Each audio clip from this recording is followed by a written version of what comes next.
Hello everyone, இன்றைக்கி நம்ம chapter 14ல் next topic mode அப்படின்னா என்னென்னு பார்க்க போகிறோம். அது ரிலேட்டட் சம்ஸ் எல்லாம் பார்க்க போகிறோம்.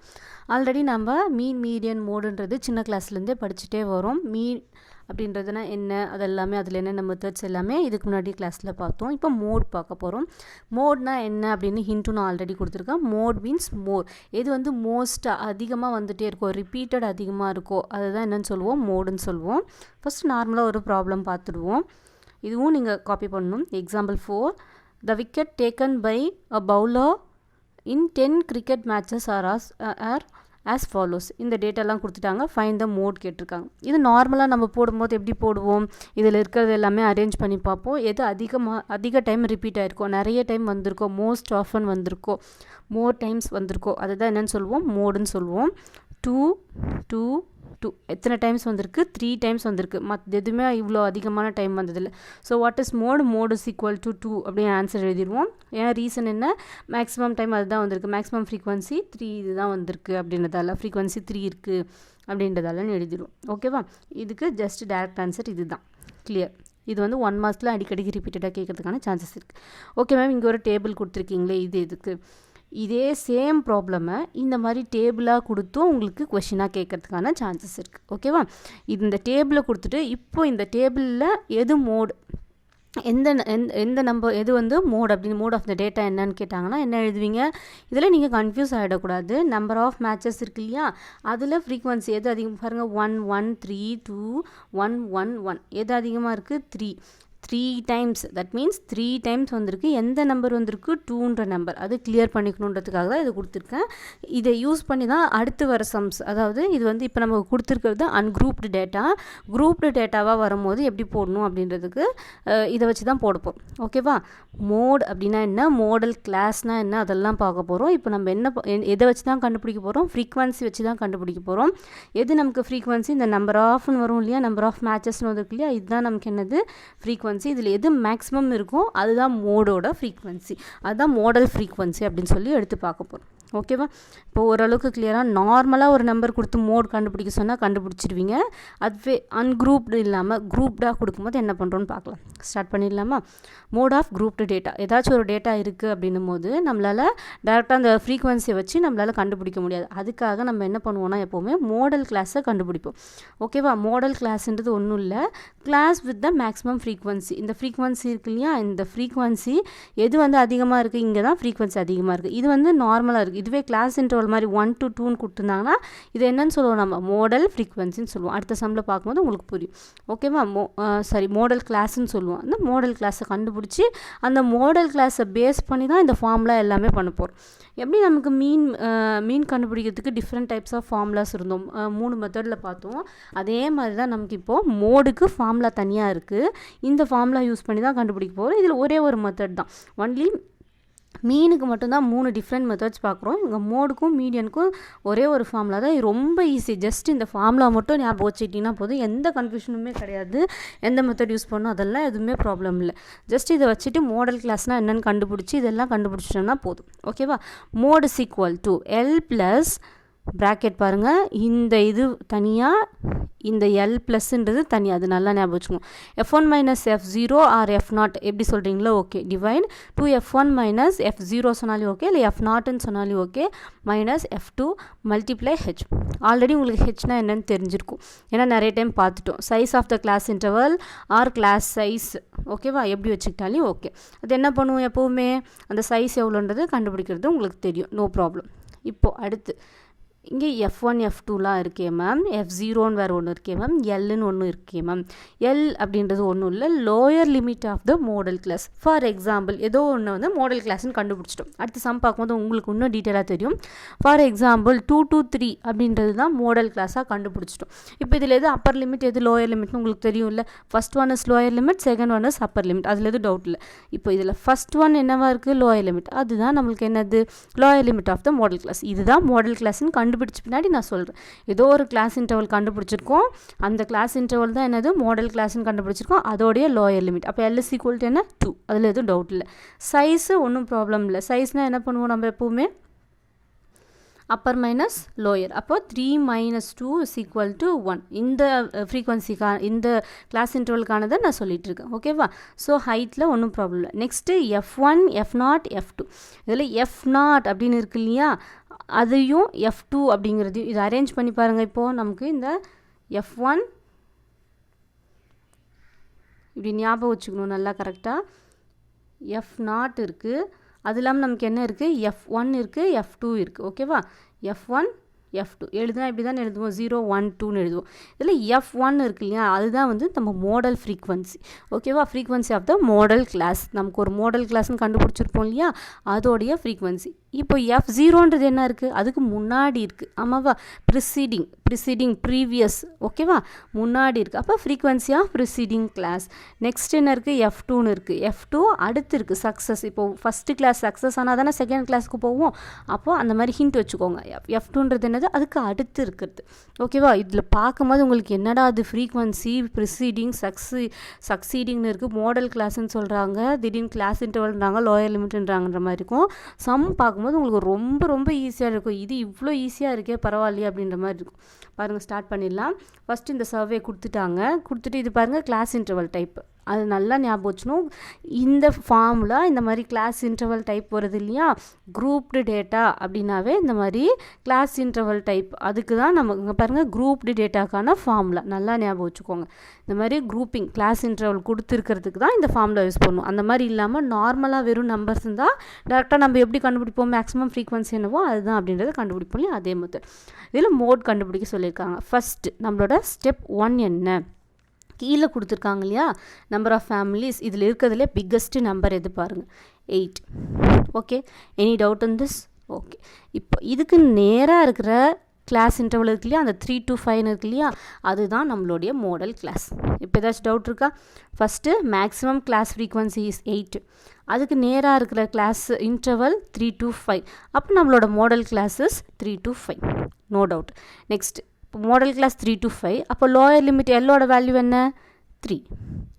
கிளியரா? Next class size, that is H = class சைஸோ இல்லை ஹைட்டோ இல்லை வித்தோ எதாக இருந்தாலுமே H = என்ன, upper limit minus lower limit, that is 5 - 3, answer 2. கிளியரா? நோ டவுட் இல்லை? ஓகே, அடுத்து இப்போ நம்ம எதுக்கு வர போகிறோம், F0, F1, F2. ஓகேவா? F1ன்றது நான் என்னன்னு சொன்னேன், F1 அதில் 1ன்றது தான் என்னது, நமக்கு நம்மளோடது. ஆல்ரெடி நமக்குன்னு ஒரு ஃப்ரீக்வன்சி கண்டுபிடிச்சிருக்கோம் இல்லையா, மோடல் ஃப்ரீக்வன்சி. இதுதான மோடல் ஃப்ரீக்வன்சி அண்ட் மோடல் கிளாஸ்ன்னு பார்த்துருக்கோம் இல்லையா, அதோடைய ஃப்ரீக்வன்சி என்ன ஃப்ரீக்வன்சி, 8. அப்போ F1 = 8. F0ன்றது என்ன சொன்னால் அதுக்கு முன்னாடி. அப்போ அதுக்கு முன்னாடி என்ன இருக்குது, 7. அப்போ இங்கே 7 வரும்.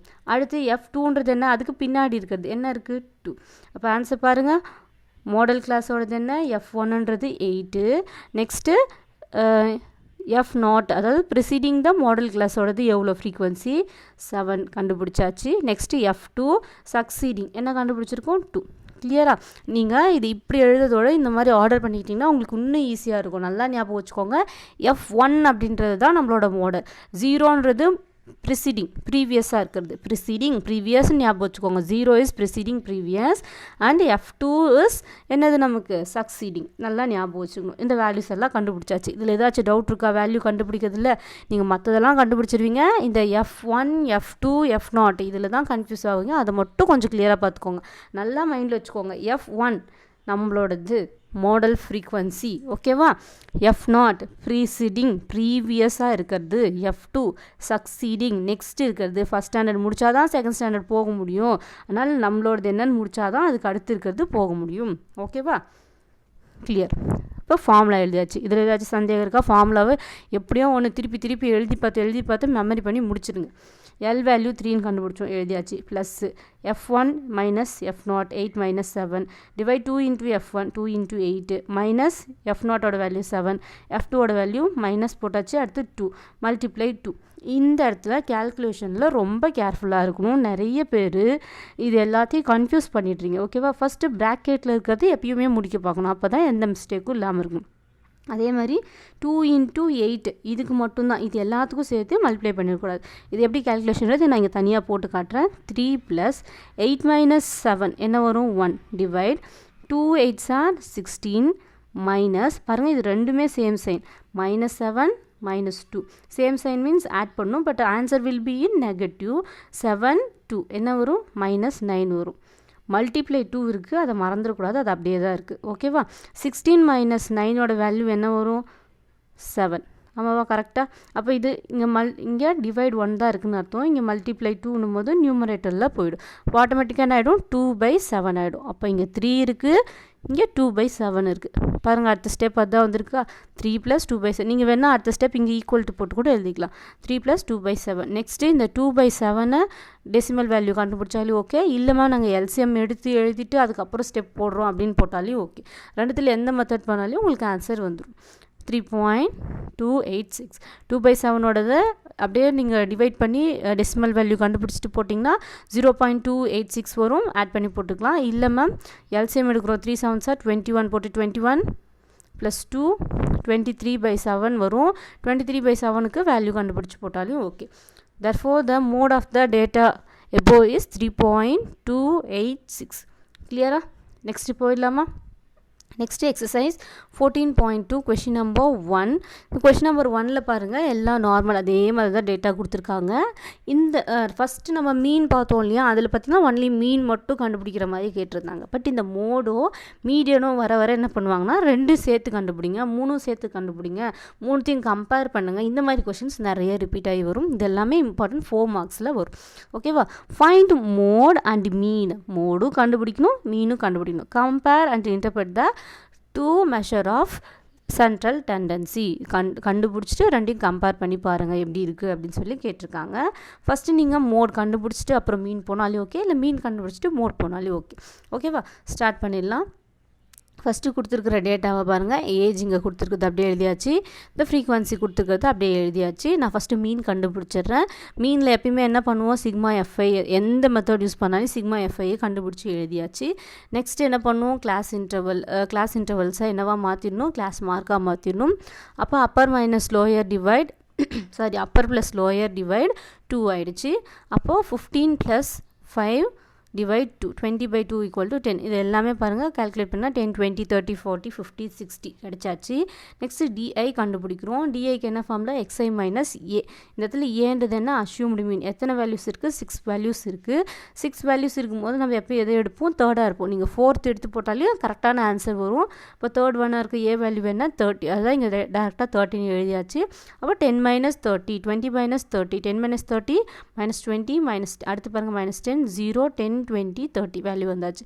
அடுத்து எஃப்ஐடிஏ. அப்போ என்ன பண்ணுறோம்? இதை ரெண்டையும் மல்டிப்ளை பண்ணணும். ஒவ்வொரு வேல்யூஸும் மல்டிப்ளை பண்ணி கண்டுபிடிக்கிறோம்.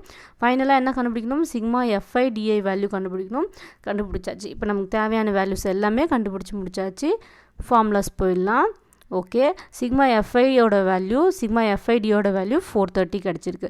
மீன் = x bar = a + sigma F I D I by sigma F I. இப்போ ஃபார்முலாவில் சப்ஸ்டியூட் பண்ணுறோம். ஏவோட வேல்யூ 30 + 430/80. 430/80 கேன்சல் பண்ணிங்கன்னா 430/80, 0 0 கேன்சல், 8 டேபிளில் கேன்சல் பண்ணால் 5.375 கிடைக்கும். ஆட் பண்ணிங்கன்னா 35.375. நம்ம இது அப்ராக்சிமேட்டாக ரவுண்ட் ஆஃப் பண்ணுவோம் இல்லையா? இங்கே 5 இருக்கிறதால ஒரு டெசிமல் முன்னாடி என்ன ஆகிடும்? 8ஆக மாறிடும். நீங்கள் இதோட முடித்தாலும் கரெக்டாக, இல்லை இது வரைக்கும் கொண்டு வந்து முடித்தாலும் ஓகே, நோ ப்ராப்ளம். ஓகேவா? இது இயர்ஸ் அப்படின்றதால என்ன கேட்டிருக்காங்க? ஏஜ் ஆஃப் த பேஷண்ட் கேட்டிருக்காங்க. ஏஜ் இயர்ஸில் சொல்லும் போது இவ்வளோ எக்ஸாக்டாக சொல்ல தேவையில்லை அப்படின்றதால 2 டெசிமலுக்கு நம்ம மூவ் பண்ணியிருக்கோம். நீங்கள் இதோட முடித்தாலுமே கரெக்டு தான். ஓகேவா? நெக்ஸ்ட் பாருங்கள், இதே சேம் சம்முக்கு நம்ம என்ன பண்ணணும்? மோடும் கண்டுபிடிக்கணும். ஸோ மோடல் கிளாஸை ஃபஸ்ட்டு கண்டுபிடிக்கணும். கொடுத்துருக்க டேட்டாவில் எது இருக்கிறதுலே ஹையஸ்ட் ஃப்ரீக்வன்சி பாருங்கள். எது கிரேட்டஸ்ட் வேல்யூ? 23 அப்படின்றது தான் கிரேட்டஸ்ட்டாக இருக்குது. அப்போ நமக்கு இதுதான் நம்மளுடைய மோடல் கிளாஸ் ஆகிடுச்சு. என்னது? 35 to 45. ஓகேவா? அப்போ 35 to 45 எழுதியாச்சு. லோயர் லிமிட் 35 எழுதியாச்சு. இப்போ frequency of the modal class என்னது? 23 தான். நம்ம எப்பயும் F0, F1, F2ன்னு எடுத்துக்கிட்டோம். F1ன்றது என்னது? நம்மளோடது 23. அப்போ F0, F2 என்னது? முன்னாடி பின்னாடி. முன்னாடி என்ன இருக்குது? 21 இருக்குது. பின்னாடி என்ன இருக்குது? 14 இருக்குது. அப்போ 21, 14, 21, 14. இப்போ எழுதும் போது நீங்கள் என்ன ஆர்டரில் எழுதிங்க. இது ரஃப் ஒர்க்காக கூட நீங்கள் போட்டுக்கோங்க. அப்போ உங்களுக்கு எந்த கன்ஃபியூஷனுமே வராது. ஓகேவா? அப்போ F0ன்றது என்ன ஆயிடுச்சு? 21. F2ன்றது என்ன ஆயிடுச்சு? 14 கிளியரா. அப்புறம் மறக்காமல் நம்ம கண்டுபிடிக்க வேண்டியது கிளாஸோடைய ஹைட் ஆர் சைஸ். அப்போ என்ன பண்ணணும், அப்பர் மைனஸ் லோயா. அப்போ 45 மைனஸ் 35 ஈக்குவல் டு 10. அவ்வளோதான், எல்லாமே கண்டுபிடிச்சி முடிச்சாச்சு. மோடோட ஃபார்முலா எழுதியாச்சு, எல்லா வேல்யூஸும் சப்ஸ்டியூட் பண்ணியாச்சு. ஆஸ் யூஷுவல் கால்குலேஷன் அதில் பாருங்கள், கேல்குலேட் பண்ணி முடித்தோம்னா ஆன்சர் 36.8 கிடைக்குது. நமக்கு ஆன்சர் என்ன கிடைக்குது, 81 வருது. நம்ம ஜஸ்ட் ரவுண்ட் ஆஃப் பண்ணும்போது 36.8. இந்த ஆன்சர் என்ன கிடச்சிது, 35.38 கிடச்சிது. இங்கே 36.8 கிடச்சிருக்கு. அவ்வளோதான். ஃபைனல் ஸ்டெப்பை வேணால் நீங்கள் என்ன பண்ணிக்கலாம், ஒரு சென்டென்ஸ் எழுதிக்கலாம். Mode is equal to mean is equal to அப்படின்ற வேல்யூவை இங்கே ஃபைனலாக ஆன்சர் அப்படின்னு சொல்லி ஒரு ஸ்டெப்பு எழுதிக்கோங்க. கிளியராக. இப்போது கொஷின் நம்பர் 1ல் என்னென்ன கேட்டிருந்தாங்க, 2 விஷயம் கேட்டிருந்தாங்க. மோட் அண்ட் மீன் ரெண்டையும் கண்டுபிடிக்கணும். எக்ஸாமில் ஃபாஸ்ட்டாக எழுதும் போது மறந்து ஒன்று விட்டுறாதீங்க. ஓகேவா, அது மட்டும் கொஞ்சம் கேர்ஃபுல்லாக இருங்க, கான்சன்ட்ரேட் பண்ணி பாருங்கள். இதில் 1 மார்க்ஸ் வந்து நிறைய டைம் ரிப்பீட்டடாக கேட்டுகிட்டே இருக்காங்க. எந்த மாதிரி 1 மார்க்ஸ்னால், ஃபைண்ட் த மோடல் கிளாஸ், எது வந்து ஃப்ரீக்வன்சி அதிகமாக இருக்குது, lower limit of the modal class, upper limit of the modal class, இந்த இதில் F1ஓட வேல்யூ என்ன, இந்த மாதிரி சின்ன சின்ன கொஷின்ஸ் இதில் நிறைய ரிப்பீட்டட் 1 மார்க்ஸ் கொஷின்ஸ் இருக்குது. நான் ஒர்க் ஷீட் கொடுக்கும்போது உங்களுக்கு அது நல்லா புரியும். ஓகேவா. நெக்ஸ்ட்டு கொஷின் நம்பர் 2, இதில் ஜஸ்ட் மோடல் மட்டும் கேட்டிருக்காங்க, மோடல் லைஃப் ஸ்பேன் மட்டும் கேட்டிருக்காங்க. அப்போ என்ன பண்ண போகிறோம், ஜஸ்ட் மோட் மட்டும் கண்டுபிடிக்க போகிறோம். இது நல்லா ஞாபகம் வச்சுக்கோங்க. கொஷினில் மோட் மட்டும் கேட்டிருந்தால் ஒன்லி மோட் மட்டும் தான் கண்டுபிடிக்கணும். 2 கேட்டிருந்தால் 2 கண்டுபிடிக்கணும். 1 மட்டும் கேட்டிருக்கும் போது 2 எழுதுவீங்க, 2 கேட்கும்போது 1 மட்டும் எழுதுவீங்க. இந்த மாதிரி பண்ணாதீங்க. ஓகேவா. கொஷினை நல்லா படித்து புரிஞ்சுட்டு எழுத பாருங்கள். இப்போ இருக்கிறதுலே வேல்யூஸில் பாருங்கள், எந்த ஃப்ரீக்வன்சி அதிகமாக இருக்குது, 61. அப்போ நம்மளுடைய கிளாஸ் எது, மோடல் கிளாஸ் எது, 60 to 80. ஓகேவா. இப்போ ஃப்ரீக்வன்சி அது 61 தான் அதிகம். அப்போ மோடல் கிளாஸ் என்னது, 60 to 80. முடிஞ்சிடுச்சு. லோயர் லிமிட் எப்பயும் எழுதுறது எல் தான் நம்மளோட ஃபார்முலாவில் ஃபஸ்ட்டு. எல்லோட வேல்யூ என்ன, 60 ஆகிடுச்சு. நெக்ஸ்ட் நான் என்ன உங்களுக்கு சைடில் ஹிண்ட்டாக எழுதிக்க சொல்லிட்டேன். எப்போவுமே F0, F1, F2. ஆமாவா. F1 தான் நம்மளோடது, என்னது 61 எழுதியாச்சு. அதுக்கு முன்னாடி 52, அதுக்கு பின்னாடி 38. ஓகே, இது முடிஞ்சிடுச்சு. அடுத்து பாருங்கள், அடுத்த ஸ்டெப் லோயர் லிமிட் எழுதியாச்சு. இப்போ frequency 1, F1 of the modal class எழுதிக்கோங்க, 61. அடுத்து F0 ப்ரிசீடிங் 52 எழுதிக்கோங்க. நெக்ஸ்ட்டு F2 என்னது, சக்சீடிங் 38 இப்போ எழுதிக்கோங்க. இப்போ உங்களுக்கு எந்த கன்ஃபியூஷன் வராது. இப்படி ஃபஸ்ட்டு இப்படி மாற்றி எழுதினா கூட கொஞ்சம் குழப்பமாக இருக்கும். இது பார்த்து எழுதும்போது ஈஸியாக இருக்கும். சைஸ்னா ஹைட் டிஃப்ரென்ஸ் கண்டுபிடிங்க. 80 மைனஸ் 60 ஈக்குவல் டு 20. இதை கூட ஃபார்முலாவை கூட உங்களுக்கு 1 மார்க்கில் கேட்கலாம். What is the formula for class சைஸ்னா upper limit minus lower limit. நிறைய டைம் தெரியுன்றதால நான் ஃபார்முலாவாக கொடுக்கல. வேணால் ஃபைனலாக சாப்டர் முடியும் போது வேணால் இம்பார்ட்டன்ட் 1 மார்க்ஸ்னு கொடுத்து இம்பார்ட்டன்ட் ஃபார்முலாஸாக கொடுத்துக்கலாம். Okay, what is the formula now, mode is equal to formula எழுதியாச்சு. கொடுத்துருக்க வேல்யூஸ் எல்லாத்தையும் சப்ஸ்டியூட் பண்ணியாச்சு. எது கேன்சல் பண்ணுறோமோ பண்ணியாச்சு. இதை ரெண்டையும் தனியாக மல்டிப்ளை பண்ணணும், அதை மறந்துடக்கூடாது. ஓகேவா. நெக்ஸ்ட்டு 9 into 20 இங்கே தான் இது இருக்குது. நீங்கள் கேன்சல் பண்ணுறதா இருந்தாலும் கேன்சல் பண்ணிக்கலாம். கேன்சல் பண்ணும்போது உங்களுக்கு ஈஸியாக தான் கிடைக்கும். ஃபைனல் ஆன்சர் 60 + 5.625 வருது, equal to 65.625. Therefore, model lifetime of the electrical component is 65.625 hours. ஓகேவா. கிளியராக ஓரளவுக்கு கேல்குலேஷன் திரும்ப போட்டு பாருங்கள். தயவு செஞ்சு இந்த இடத்துல இருக்கிற கேல்குலேஷன் டிவிஷன் எல்லாமே ரஃப் ஒர்க்கில் போடுங்க. அப்போ தான் உங்களுக்கு ப்ராக்டிஸ் ஆகும். அப்படியே ஆன்சர்ஸ் மட்டும் எழுதாதீங்க. ஓகேவா. ஏதாச்சும் டவுட் இருந்தால் கேளுங்க.